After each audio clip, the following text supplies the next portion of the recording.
মদিনার পার্শ্ববর্তী একটি এলাকায় একজন মহিলা মৃত্যুবরণ করলে অপর এক মহিলা তাকে গোসল দিতে লাগলেন। যে মহিলা গোসল দিচ্ছিল তার হাত যখন মৃত মহিলার উরুতে পৌঁছালো, তখন সে আশেপাশে বসা 2-4 মহিলাকে বলে উঠল, হে আমার বোনেরা, তোমরা কি জানো এই যে আজ মহিলা আজ মৃত্যুবরণ করেছে, তার তো অমুক পুরুষের সাথে অবৈধ সম্পর্ক ছিল।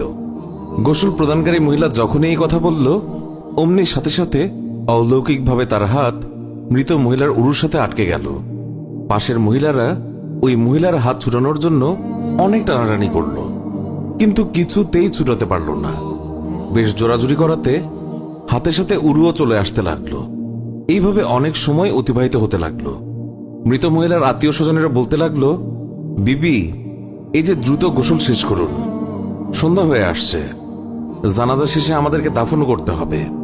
মহিলাটি বলল, আমি তো তোমাদের মৃত মহিলাকে ছাড়তে চাই, কিন্তু সে আমাকে ছাড়তে চায় না।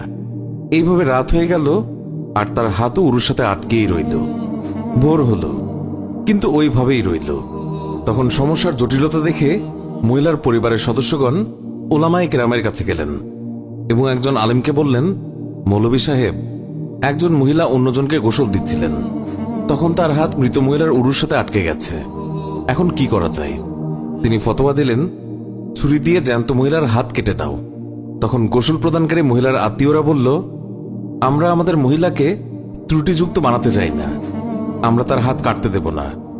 সবাই অন্য মৌলভীর কাছে গেলেন, তাকে সবকিছু বললে তিনি বললেন, ছুরি দিয়ে মৃত মহিলার গোশত আলাদা করে দাও। তখন মৃত মহিলার আত্মীয়রা বলল, আমরা আমাদের মৃতকে খারাপ বানাতে চাই না। এইভাবে 3 দিন 3 রাত অতিবাহিত হয়ে গেল। প্রচন্ড গরম ছিল, সূর্যের তাপ ভয়াবহ রূপ ধারণ করল, ফলে দুর্গন্ধ ছড়াতে লাগল। আশেপাশের অনেক এলাকায় খবর ছড়িয়ে পড়ল। সবাই ভাবল, এখানে তো সমাধান হচ্ছে না, চলো মদিনায় যাই।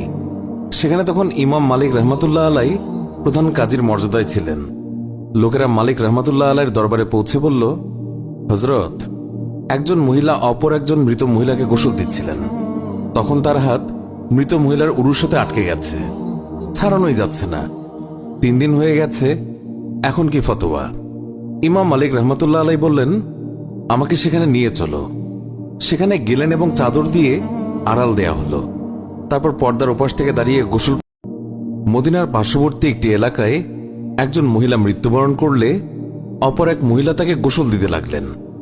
যে মহিলা গোসল দিচ্ছিল তার হাত যখন মৃত মহিলার উরুতে পৌঁছালো, তখন সে আশেপাশে বসা 2-4 মহিলাকে বলে উঠল, হে আমার বোনেরা, তোমরা কি জানো